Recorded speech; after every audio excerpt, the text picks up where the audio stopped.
The key words are organizing, influencing, and inspiring. Civil Society Urban Development Platform was part of the discussions in Quito. I don't know how many counties know what the text is, even what their role is. Mombasa is the first county which has developed County Land Management and Administration Bill. When you mobilize people appropriately, no one is left behind.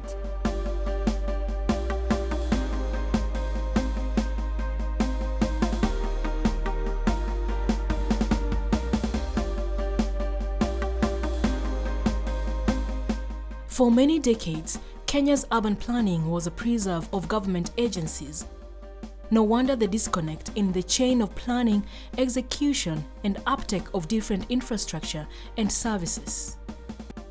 The new urban agenda seeks to address the emerging urbanization problems by pushing its three main principles of leaving no one behind, ensuring sustainable and inclusive urban economies, and environmental sustainability.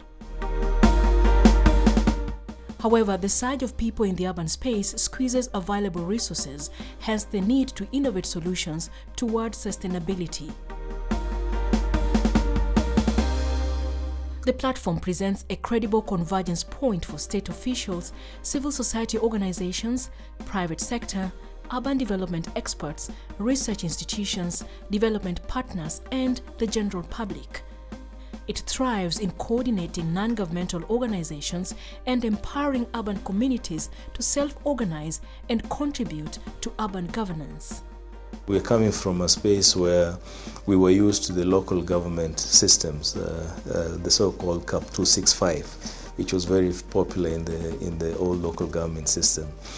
We are now in a new devolution order that creates, one, devolved resources, two, brings government closer to the people, and three, allows people to participate actively in shaping and informing the government decisions.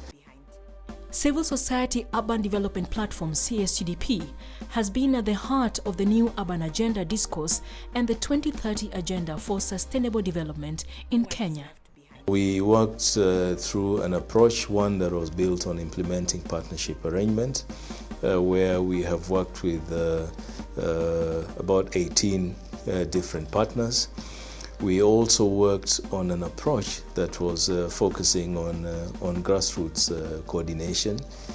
We also did embrace an approach that looked at strengthening institutional partnerships. And through the institutional partnerships, we have very strong engagements with research institutions, but as well as governmental agencies and departments. The new urban agenda is the document that guides how cities and urban areas are going to grow in a sustainable manner in line with the SDGs in the next up to 2030. And for Kenya, I think it's important to appreciate that Kenya has been, among the first countries to prepare a popular version, of course, with the inputs of several stakeholders, including UN Habitat and the civil society urban development platform. We played a very central role in coordinating civil society voices and recommendations to be incorporated within the new urban agenda. And we formed a civil society habitat-free caucus that embraces one very key principle, and that is leaving no one behind. Policies that we put in place must be such that we are not just having a few, investors making huge amounts of money and then we're reporting growth. For growth to be sustainable, it must actually impact on the highest numbers of people that we actually have outside there. The entry of CSUDP in Kenya's counties through the local urban forums broke many barriers and set a stage for mutual engagement between duty bearers and rights holders. The local urban forums are platforms that have been created in the counties. This has been our linkage to this grassroots population in these counties. These local urban forums have been drawn from over 3,500 civil society organizations. We need good health systems. We need good education systems. We need socio-cultural places where people can practice their religion and all these sort of things. We need social services. We need to deal with gender issues and all these sort of things. And if we ignore these social issues, again, it is not envisaged that we can develop really as a country, that we can develop as a people.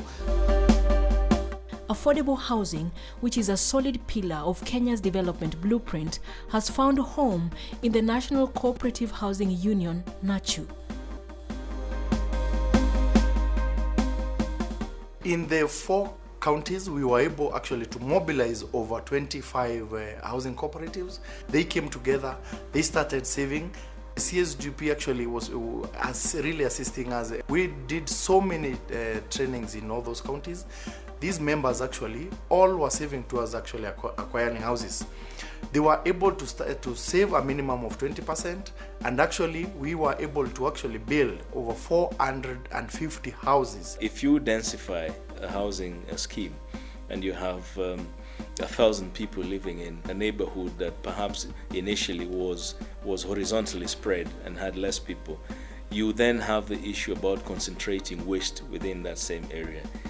Now, we've got to start thinking about introducing value into this waste, so that as part of the affordability of this housing is that we turn the waste that you generate in your own household as a money venture. You basically are saying waste is wealth. Project has worked with CSUDP for 8 years. So what we did therefore is to work on models such as model for access to water, models for access to housing, models for having a clean environment, models for land tenure, developing models that can work. Because we realize that the models that are deployed in the built environment today and in various forms of governance tend to exclude the low income, because the models are expensive and are based on a formal relationship that are not available to those in the low income area. The pastoralist area, and with the history of marginalization, there are a lot of challenges in terms of community knowing their right or getting services from the devolution. The idea of Garissa Local Urban Forum was the work of CSUDP. So from there, we started working with them. They gave us a lot of capacity building in terms of leadership, in terms of doing advocacy. There were a lot of challenges in the market, and there were a lot of congestion. So this has also reduced the support of the mother in terms of now doing their businesses. Because most of the time when they need a toilet, they need to go now to the villages, go a long distance to look for toilet. After the construction of now those facilities, now it was easier now the community now to do their business and to save time and also save money.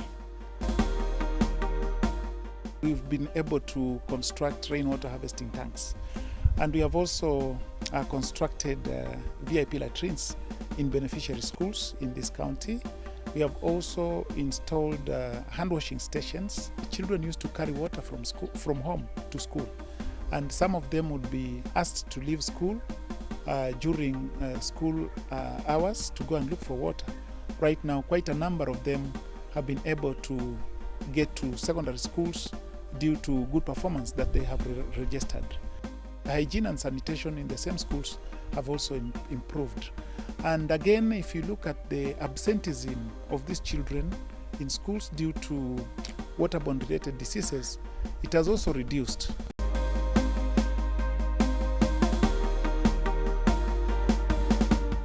One of the biggest learnings from this project that we undertook with CSUDP is that we were able to learn that if you give community the right information, they are able to demand rights on their own. And that was one of the things we were seeking to do, that can we change the narrative that societies cannot move if a politician does not come. The societies cannot move if you do not maybe facilitate a community.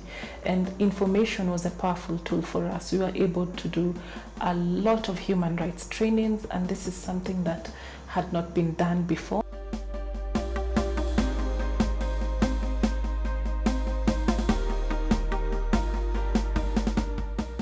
We have successfully been able to change our urban spaces.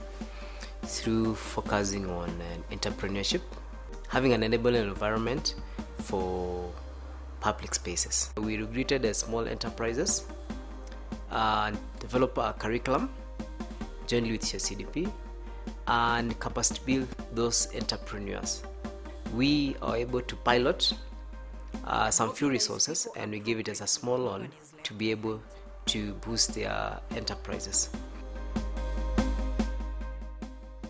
We were able to organize and bring together over 60 civil society organizations. Two, through this forum, we have been able to influence a number of key decisions in lawmaking and even service delivery. And three, through the forum, we have also managed to make these communities get inspired to be able to receive basic service deliveries. From the GCOs that they were given, they make their own charcoal. For those who did not access the electricity, they were given the solars. Quite a good number responded that even their pupils, their school-going children, can now be able to do their homeworks in time, because initially they didn't have electricity.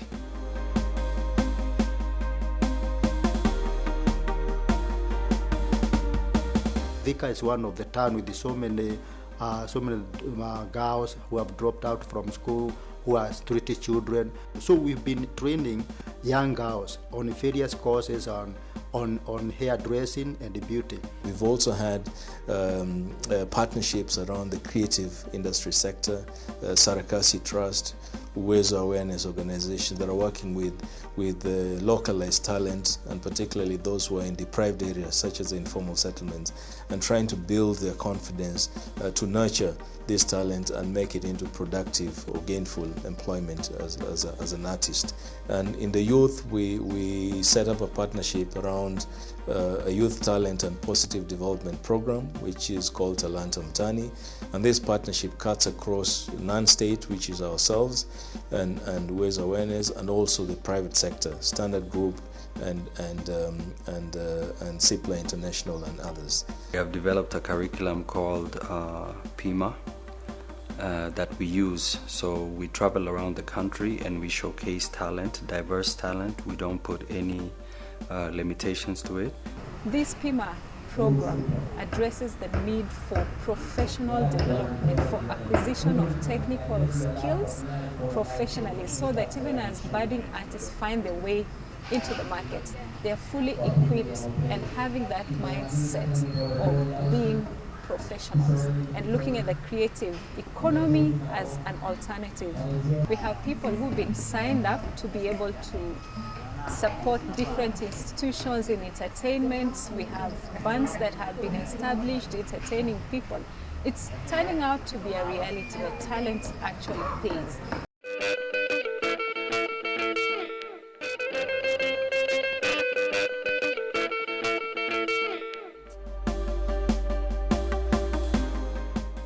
As we sit here today, any period or season of rains, then we are in all sorts of commotions. The floods that come from the excessive rains, the runoffs that are from urban concrete areas or concrete jungles. It's just causing so much commotion in the urban area. So we have to create a lot of sensitivity to environmental matters.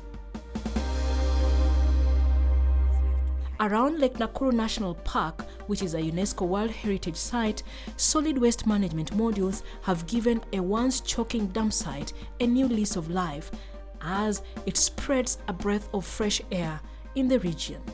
The lifespan of this dump site, which was projected to only last 5 years, has now been given a new lease of life. We expect that it may actually last another 25 years.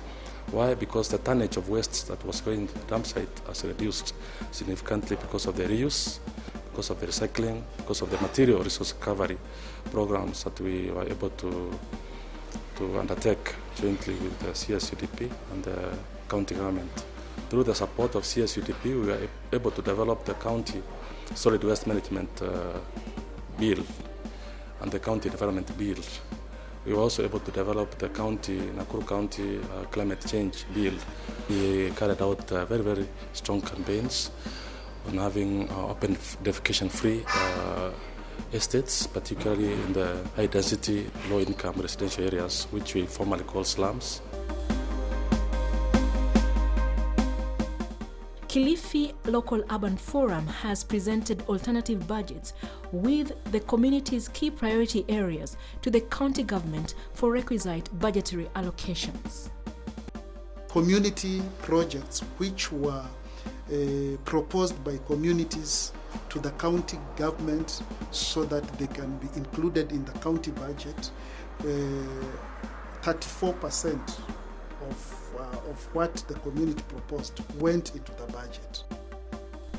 Mombasa Local Urban Forum championed the development of a county management and administration bill to push for proper land legislation. We thought it was important for us to engage between the community, the county, and the landlords. The people of Mombasa received a gift from the county assembly. They adopted the Mombasa County Land Policy in 2016. And happily enough, we are looking at the implementation of it. Mombasa is the first county which has developed county land management and administration bill. I see these tools that have been developed with the help of CSUDP being so critical in helping the counties and the municipalities comply to the legal, the constitutional and the legal obligation that has been bestowed upon the counties and the municipalities. This is, in our opinion, what then would drive an all-inclusive urban development and urbanization. Urbanization, therefore, we said, is not just the physical process. It is a social, it's a cultural process. The aforementioned gains can only be sustained and upscaled through continued collaborations.